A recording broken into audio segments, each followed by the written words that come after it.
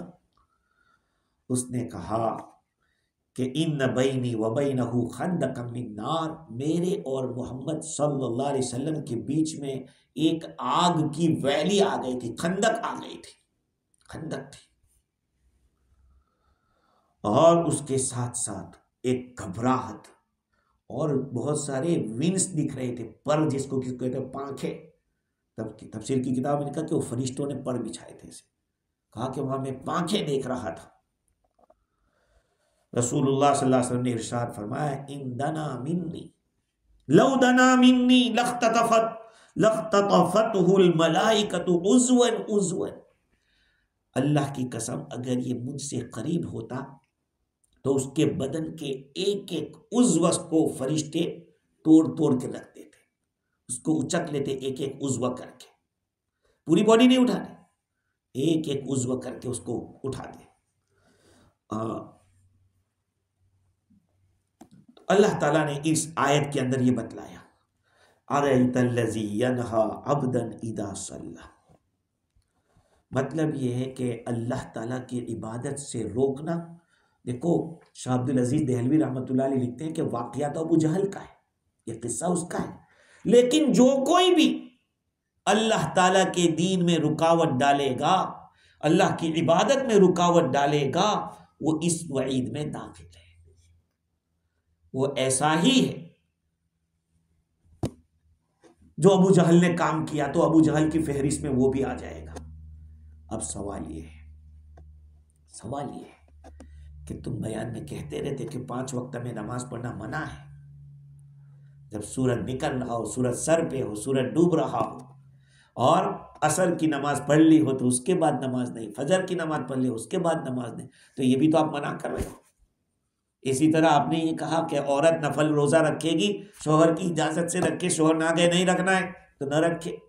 عورت نفل نماز پڑھنا چاہتی ہے، فرض پہ تو روک نہیں رکھ سکتا، لیکن نفل سے کا روک سکتا ہے۔ غلام ہے کہ اس کا آقا ہے تو وہ نفل تہجد میں اٹھنا چاہتا ہے، آقا نے کہا نہیں سو جا، تو آپ نے کہا کہ آقا کا ماننا پڑے گا، تو کیوں یہ وعید میں داخل نہیں ہوں گے؟ اس کا جواب یہ ہے کہ جو 5 اوقات ہیں اس میں 3 اوقات تو خصوصاً شیطان اس وقت، جو شیطان کی پوجا کرنے والے ہوتے ہیں وہ شیطان کی پوجا کرتے ہیں۔ اس وقت سورج کی پوجا ہوتی ہے، جب سورج ڈوبتا وہ نکلتا ہے تو لوگ اس کے سامنے پانی ڈالتے ہیں اور اس کی پوجا کرتے ہیں۔ سورج ڈوبتا ہے اس وقت بھی اس کی پوجا ہوتی ہے۔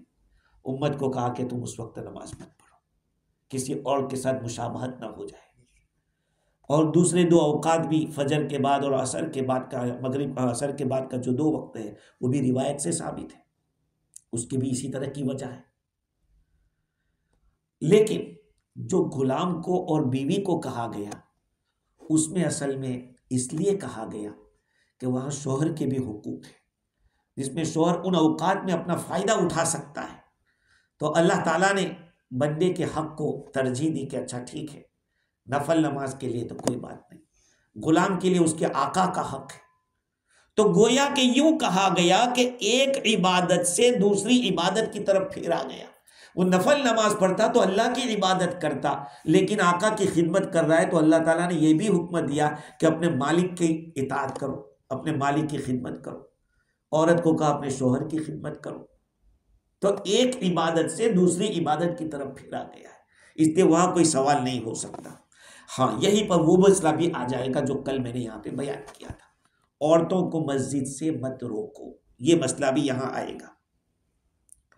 دیکھو بعض بزرگوں نے اسی لیے اس وعید سے بچنے کے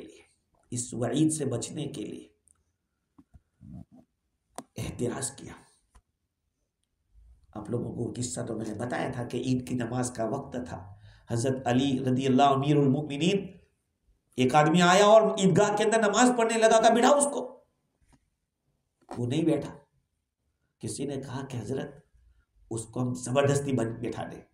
کہا نہیں، مجھے یہ آیت جو ہے نا ارأیت الذی ینہا عبدا اذا صلی، مجھے اس کا ڈر لگ رہا ہے، کیونکہ اس کو اگر زبردستی روکیں گے تو پھر اس میں ہم داخل نہ ہو جائیں. ارأیت الذی ینہا عبدا اذا صلی. اس لیے عورتیں اگر نماز پڑھنے خود آ رہی ہے تو روکنا نہیں چاہیے. عید کی نماز کے اندر عورتیں جاتی تھی، یہاں تک کہ حیض والی عورتیں بھی جاتی تھی اور ان کو الگ سے دعا میں شریک ہوتی تھی. نماز تو نہیں پڑھے گی حالت حیض میں، لیکن دعا میں شریک رہے گی. وہ صدقات نکالتی تھی. اگر آ رہی ہے تو روکا نہیں جائے گا. لیکن یہ بھی ہے کہ اگر وہ نفل نماز، فرض نمازیں، نفل نمازیں گھروں کے اندر پڑھیں، یہ بہتر ہے ان کے لیے، اس کا زیادہ ثواب ہے ان کے لیے. اور علم حاصل کرنا ان کے بھی ضروری ہے. تو ایسی مجلسوں میں آوے. اگر نماز پڑھ کے نہیں آئی اور نماز کا ٹائم نہیں ہوا تو یہاں پڑھ لے، کوئی بات نہیں. لیکن وہی بات ہے کہ اتنا انکریجمنٹ بھی نہ ہو کہ نہیں، اور یہ بھی نہ ہو کہ اگر آ رہے تو ان کو بندش کی جائے، وہ بھی نہیں. کیونکہ مجھے یہی سمجھ میں آ رہا تھا، یہ آیت کی تفسیر تو ابھی میں تفسیر سے دیکھ رہا ہوں، لیکن حضرت عمر رضی اللہ عنہ جیسا آدمی، انہوں نے بھی اپنی بیویوں کو نہیں روکا کہ مسجد میں مت جانا نماز پڑھنے. حالانکہ معائشہ فرماتی اس زمانے کے اندر کہ اگر حضور دیکھ لیتے کہ مسجد یہ عورتیں کیا کرتی ہیں تو ان کو مسجد سے روک دیتے. حضرت عمر جیسے آدمی نے نہیں روکا، اس لیے کہ روکنے سے کہیں یہ نہ ہو جائے کہ ہم مسجد سے روکنے والے ہو جائیں. سمجھ رہے بات کو؟ اسی طرح سے جو آدمی بدبودار چیز کھا کر مسجد میں آتا ہو، یا جس کسی کو ایسی بیماری ہو کہ جس کے اندر لوگوں کو تکلیف پہنچی، تو اس کو مسجد سے نکال دیا جاتا تھا حضور کے زمانے میں، حضرت عمر کے زمانے میں. کیوں؟ تاکہ دوسرے نمازیوں کو تکلیف نہ ہو، فرشتوں کو تکلیف نہ ہو. بعضوں نے یہ بھی کہا ہے کہ یہ آیت، جیسے حسن بصری رحمت اللہ علیہ وہ فرماتے ہیں کہ امیہ بن خلف اس کا کام تھا حضرت سلمان فارسی رضی اللہ عنہ کو نماز سے روکتا تھا، نماز کے لیے نہیں جانے دیتا. کہ وہ بھی اس کے بارے میں بھی آیت نازل ہوئی. تو کوئی حرج نہیں، دو کے بارے میں بھی ہو سکتا ہے. تو ارأیت الذی ینہا، اللہ تعالیٰ نے حضور صلی اللہ علیہ وسلم کو خطاب کر کے پوچھا کہ آپ نے دیکھا اس آدمی کو جو ایک بندے کو روکتا ہے جبکہ وہ نماز پڑھتا ہے. تو اللہ تعالیٰ نے یہ کیوں نہیں فرمایا کہ آپ نے اس بندے کو دیکھا جو آپ کو نماز سے روک رہا تھا؟ بات سمجھ رہے ہیں میری؟ یہ نہیں کہا کہ آپ کو نماز سے روک رہا تھا اس کو آپ نے دیکھا. یہ ایک تعجب کی بات ہے کہ کیا یار نماز پڑھنے والے کو روک رہا ہے، آپ نے دیکھا اس کو جو آپ کو ہی روک رہا تھا. تو اس کی وجہ کیا ہے کہ حضور کا نام نہیں لیا، حضور کو سامنے نہیں کہا کہ آپ کو روک رہا تھا، ایک بندے کو روک رہا ہے. تو اس کا ایک جواب یہ ہے کہ یہاں تعجب کیسے کیا. تعجب کا مقام یہ ہے کہ رسول اللہ صلی اللہ علیہ وسلم دعا کرتے تھے، اللہم اعز الاسلام اما بابی جہل بن ہشام او بعمر. اے اللہ تو اس دین کو طاقت عطا فرما، عزت عطا فرما ابو جہل بن ہشام کے ذریعے یا عمر بن خطاب کے ذریعے. حضور یہ دعا کر رہے تھے. تو اللہ تعالیٰ نے گویا کہ یوں کہا کہ آپ تو یہ کیا اسلام کی مدد کرے گا، اس سے کیا اسلام کو طاقت ملے گی، یہ تو نمازی کو روک رہا ہے. سمجھ رہے ہیں؟ یہ ابو جہل ہے نا، اس کو زمانے جاہلیت میں ابو الحکم کہتے تھے، وائس پرسن، وائس کہتے ہیں بہت ہوشیار، اس کو بہت عقل مند، عقل کا باوا کہتے تھے، ابو الحکم.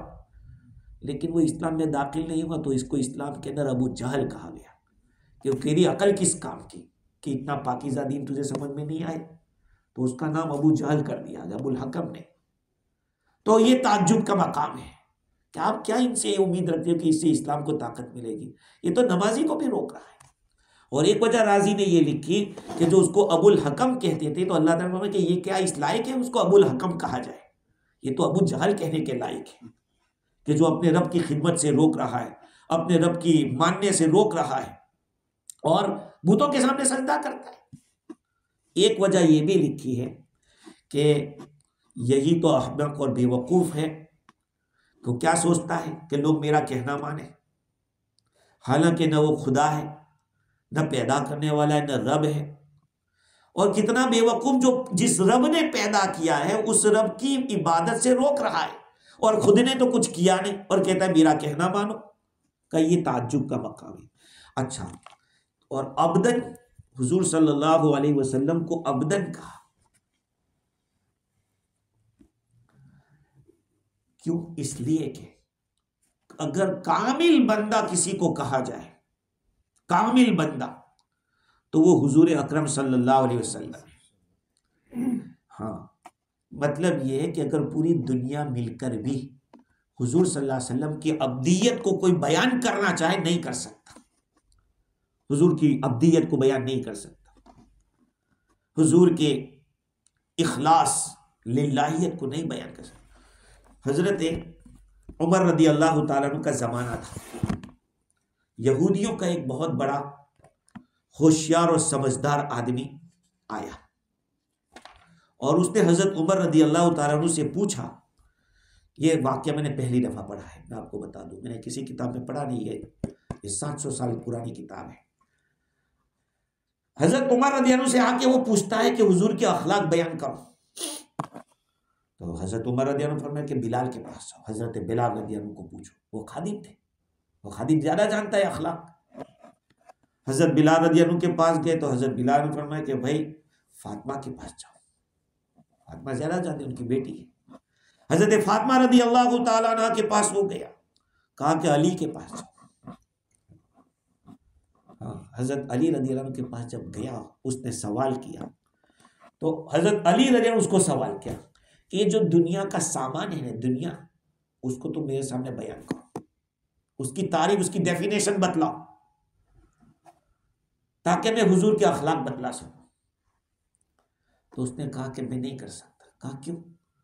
کہا جب تو نہیں کر سکتا تو قرآن تو کہتا ہے کہ متاع دنیا قلیل، دنیا کا سامان تو تھوڑا سا ہے، جب تھوڑی سی چیز تو بیان نہیں کر سکتا تو میرے نبی کے اخلاق کو تو اللہ تعالیٰ نے عظیم کہا ہے، وَإِنَّكَ لَعَلَىٰ خُلُقٍ عَظِيمٍ، وہ تو بلند و بالا اخلاق کے اوپر ہے، تو جب تو تھوڑی چیز کو بیان نہیں کر سکتا تو میں اتنی بڑی چیز کو کیسے بیان کروں؟ حضور اکرم صلی اللہ علیہ وسلم کے بارے میں کیسے بیان کروں گا؟ یہ ہے۔ خیر، اللہ تعالیٰ نے حضور صلی اللہ علیہ وسلم کو عبد کہا، بندہ۔ اور بندہ کیوں کہا؟ کیونکہ بندہ ہونا سب سے بڑا کمال ہے۔ میں اس کے بارے میں آپ کے سامنے معراج کے واقعے کے اندر ایک دن جمعہ میں بیان کر چکا ہوں کہ حضور صلی اللہ علیہ وسلم کو اللہ تعالیٰ نے عبد کہا، معراج کرائی۔ یہاں تو مولانا صاحب آتے تو کہ فلاں بن فلاں اور فلاں کے خلیفہ اور فلاں اتنے بڑے مولانا، یہ سب کچھ کہتے ہیں، وہ صاحب تشریف لا رہے ہیں، اس طرح کی بات۔ اور نبی اکرم صلی اللہ علیہ وسلم کو اللہ تعالیٰ نے معراج کرائی تو کیا کہا؟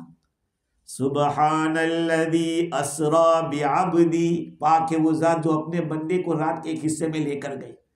بندہ کہا، کوئی بڑا یہ نہیں، بندہ ہونا ہی بڑی بات ہے، اور اللہ کو وہی زیادہ پسند ہے۔ اور دوسری ایک بات یہ ہے کہ اشارہ اس بات کی طرف کرنا تھا، اگر یوں کہہ دیتے کہ جو آپ کو روک رہا ہے، اس کا مطلب یہ کہ صرف نبی کو روکتا تھا، لیکن کہا کہ ایک بندے کو روکتا ہے، کہا کہ یہ تو اس کی عادت بنی ہوئی ہے، جو بھی جاتا ہے اس کو روکتا ہے۔ اس میں ابو جہل کی زیادہ برائی ہوگی کہ اس کا کام ہی یہ ہے کہ کوئی نیکی کرتا تو اس کو روکنے کا۔ اگر یہ کہہ دیتے کہ جو آپ کو روک رہا ہے تو سمجھ میں آتا کہ یہ تو صرف حضور کے ساتھ دشمنی ہوگی اس لیے، لیکن ایک بندے کو روک رہا ہے جب نماز پڑھتا ہے، اس کا مطلب کہ اس کی عادت بنی ہوئی ہے نمازیوں کو روکنے کی۔ اور تیسری وجہ یہ ہے کہ یہ اشارہ اس بات کی طرف ہے کہ جو کوئی بھی نماز سے روکے گا وہ اس کے اندر داخل ہے، جیسے کہ میں نے حضرت علی رضی اللہ عنہ کا واقعہ بتایا۔ اور دوسری ایک بات یہ بھی لکھی امام رازی نے کہ کیا ابو جہل یہ سمجھتا ہے کہ اگر محمد صلی اللہ علیہ وسلم کو میرے سامنے سجدہ کرنے سے روک دے گا تو کیا دنیا میں کوئی میرا سجدہ کرنے والا نہیں رہے گا؟ میرے سامنے سجدہ کرنے والا کوئی، ارے میرے تو مقرب فرشتے کتنے ہیں جو جس کا شمار میں ہی جانتا ہوں، میرے سوا کوئی نہیں جانتا، وہ ہر وقت میری عبادت میں لگے ہوئے ہیں، تو اکیلا محمد صلی اللہ علیہ وسلم کو روک دے گا تو کیا ہو جائے گا؟ ساری مخلوق میرے مان رہی ہے اور جھک رہی ہے۔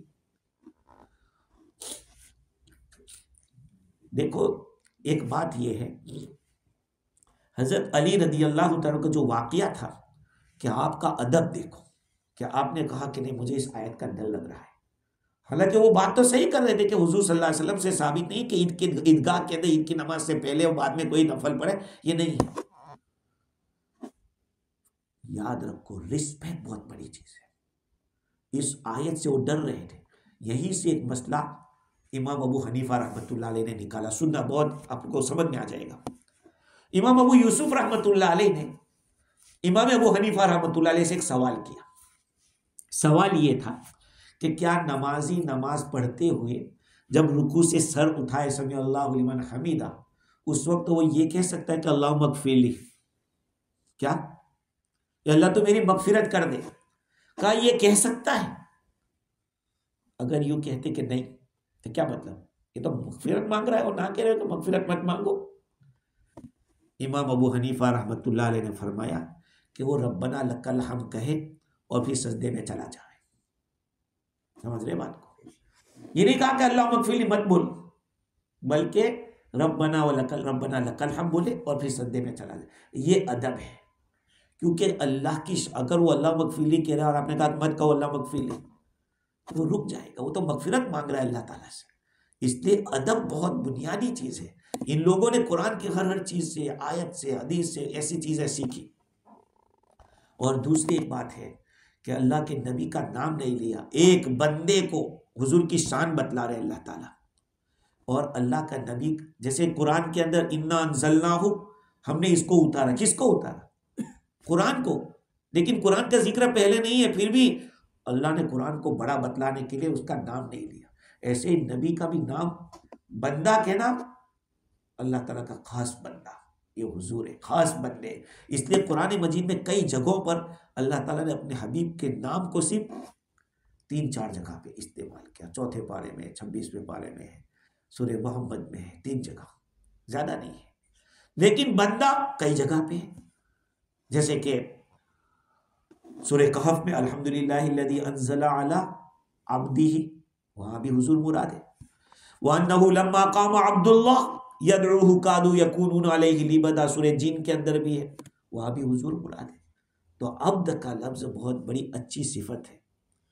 تو دیکھیے شاہ عبد العزیز دہلوی رحمۃ اللہ علیہ لکھتے ہیں کہ یہ آدمی اتنا نالائق ہے کہ ایک طرف اللہ کا حق یہ ہے کہ بندے اس کی عبادت کریں، تو عبادت سے روک رہا ہے، گویا کہ خدا کا حق مان رہا ہے۔ بندے کا حق یہ ہے کہ خدا کی عبادت کرے، اب بندے کو بھی روک رہا ہے، تو بندے کا بھی حق مار رہا ہے اور خدا کا بھی مار رہا ہے۔ ظاہری بات ہے کہ دونوں کا اس طرح سے حق طلب کرے گا تو اس کی مذمت ہونی چاہیے۔ اَرَأَيْتَ الَّذِي يَنْهَىٰ عَبْدًا إِذَا صَلَّىٰ، کیا آپ نے دیکھا اس آدمی کو جو کہ ایک بندے کو روکتا ہے جبکہ وہ نماز پڑھتا ہے؟